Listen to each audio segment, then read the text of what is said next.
Hello there everyone, welcome back to another video about the One Piece card game. This is the second half of what I discussed in my blue one of these reviews with Sakazuki, which is going to sort of complete the picture here, but it's also providing a huge host of very good cards for black, but I'm getting ahead of myself. This is the fifth video in my One Piece Set 5 set review. If you're watching this on YouTube, please do subscribe to the channel for the final one of these, but just to be notified whenever I do make those videos. And if you're interested in getting access to these videos early, as well as in-depth guides to various different decks in the format, you should check out my Patreon, which is linked in the description.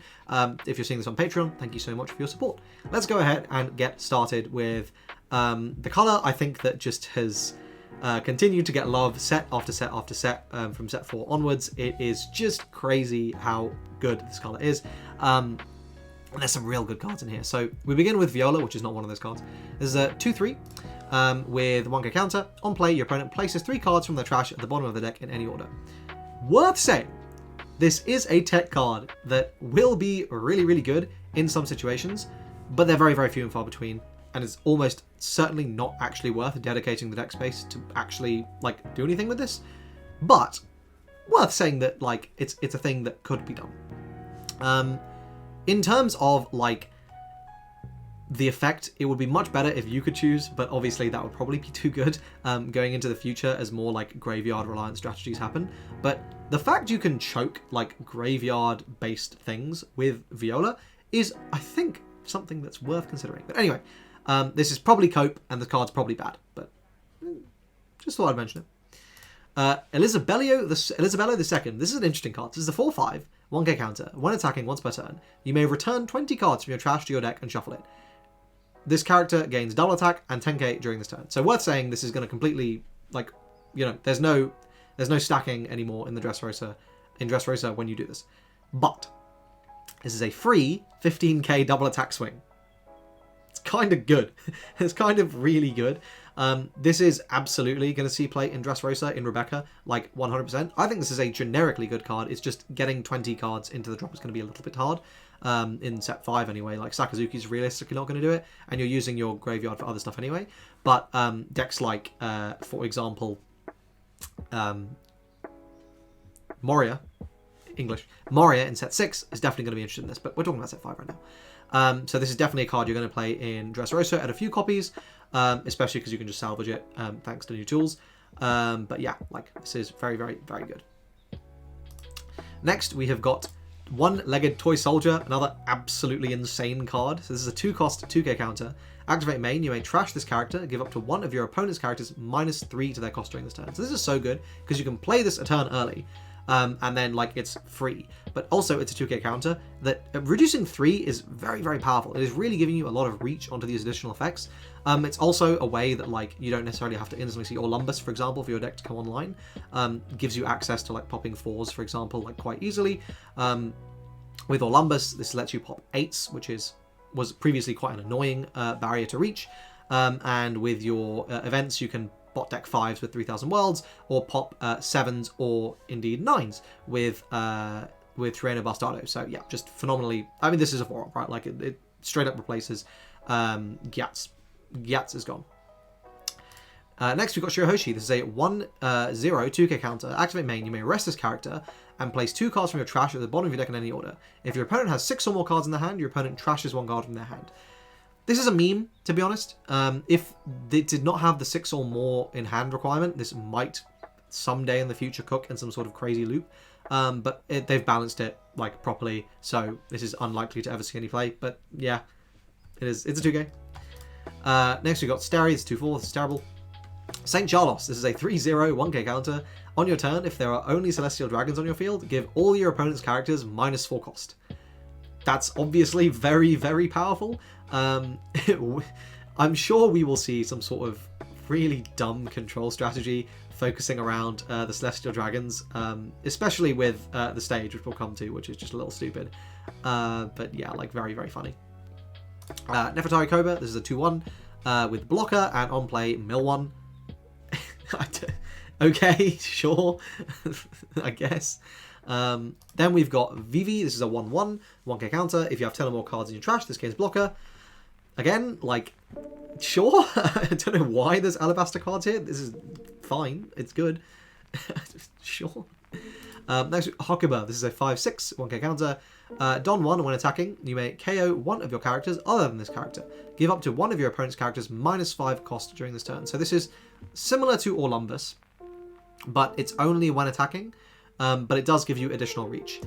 It is also on a bigger body that's more annoying to remove, but it doesn't mill, so I'm choosing Orlumbus every time. Next, we have got Manchery. This card's nuts. So this is a 1-cost 0k, 1k counter. Activate main, pay 1, rest this character. Place 2 cards from your trash to the bottom of your deck. Add up to 1 black character at the cost of 3 to 5 from your trash to your hand. This is a +1. It is also a pseudo blocker because your opponent's going to want to immediately deal with it. This card is good, good, good, good, good, good, so good. End of. Saint Miosgard. This is a 5/1, 1k counter. Activate main, pay 1. You may rest this character and one of your characters. Add up to 1 black character at the cost of 1 from the trash to your hand.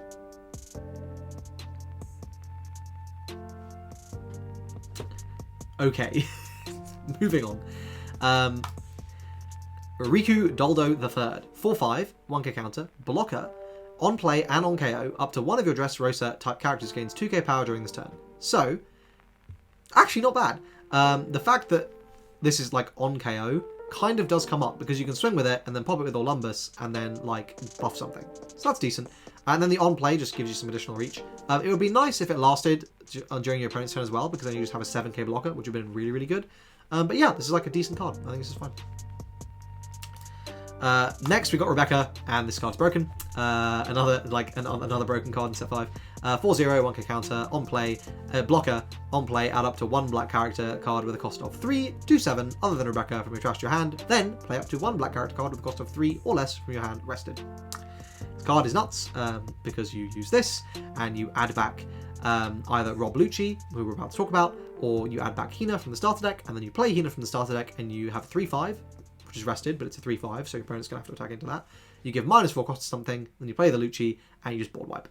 This card's crazy, 4 broken, insane, staple, forever. Next, Saint Rosward.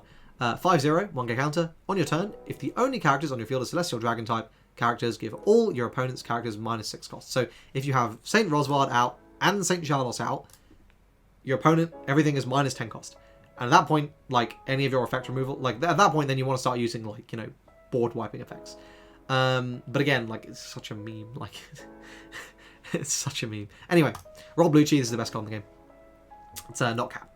4/6. On play, you may place 3 cards from your trash to the bottom of your deck, and in your order, KO up to 1 of your opponent's characters with the cost of 2 or less, and up to 1 of your opponent's characters with the cost of 1 or less. So you use 2 for 1. Special, yeah. I don't know what more to say. Like, you 2 for 1, you get to out aggro. In the context of Sakazuki, you get to hit a 2 and a 2 or a 3 and a 1 for free. You combo this with Hina, and you can hit like a 6 and a 1, or a 5 and a 2, or indeed a 5 and a 3 with this leader effect, or a 6 and a 3, or a bloody 6 and a 2, or a 7 and a 1. Like, huge range that you can do there just basically for free. And yeah, it's just so broken. It's just so broken. Like, this card might unironically get banned. That's how good it is. Like, and to be honest, fair enough. It's truly, truly crazy. Then we've got Haute Couture Patchwork. So this is a 1-cost event, which says main, give up to 1 of your opponent's characters -3 to their cost during this turn. Then up to 1 of your opponent's characters with a cost of 0 will not become active in the next refresh phase. The trigger draws 2 and trashes 1 from the hand. I don't think this is worth it. Like, giving -3 cost to something is actually pretty good, but we have an event that gives -2 and then draws a card, and I'd much rather draw a card than do anything else that this card does. Dragon Claw. This is a 2-cost event. Up to 1 of your leader characters gains 4k. Then, if you have 15 or more cards in your trash, KO up to 1 of your opponent's characters at the cost of 4 or less. I think this is pretty good, but the fact it doesn't have a trigger is a major downside. Most events like have a trigger nowadays, and the fact it doesn't just makes it really, really hard to justify, as I said. So yeah, bit rough, bit decent. I bid 500 million, and here is the payoff to the meme Celestial Dragon strategy. 3-cost event. Main. Choose 1. KO up to 1 of your opponent's characters at the cost of 1 or less. Return up to 1 of your opponent's characters at the cost of 1 or less to the owner's hand. Place up to 1 of your opponent's characters at the cost of 1 or less at the top or bottom of their life cards face up. Then, if you have a Celestial Dragon type character, draw a card. Trigger, KO up to 1 of your opponent's characters at the cost of 6 or less, or return to the hand. So the idea is, you get to KO it. If you can't KO it, you get to bounce it, And if you don't want to do that, you can just stick it in life. Meme. But let's talk about a card that may be broken in the future, which is worth bearing in mind. Mary Joie, 1 cost stage. On your turn, the cost of Celestial Dragon type characters with a cost of 2 or more is reduced by 1. This is like any form of cost reduction you have to be aware of. And this is going to be shit for a while. But whenever we get like characters that are just canonically meant to be very, very strong that are Celestial Dragons, like the God's Knights or the, you know, Gorosei, like whenever we get those, this card, they're going to have to balance around this card existing. And I think they might forget. So yeah, just, I don't know. I keep a playset, I would say. But yeah, overall, Dressrosa just gets to eat. And all of the cards that Dressrosa is playing are also just generically busted. Manchuri, Rebecca, Rob Lucci. 4 of Rebecca, 4 of Lucci and everything. Manchuri, at least a 2 of. Probably a 3 or a 4 of, if you can find the space for it. One-Legged Toy Soldier, crazy. Elisabetta II, very, very good. Rico, pretty good. Yeah, all sorts of fantastic cards.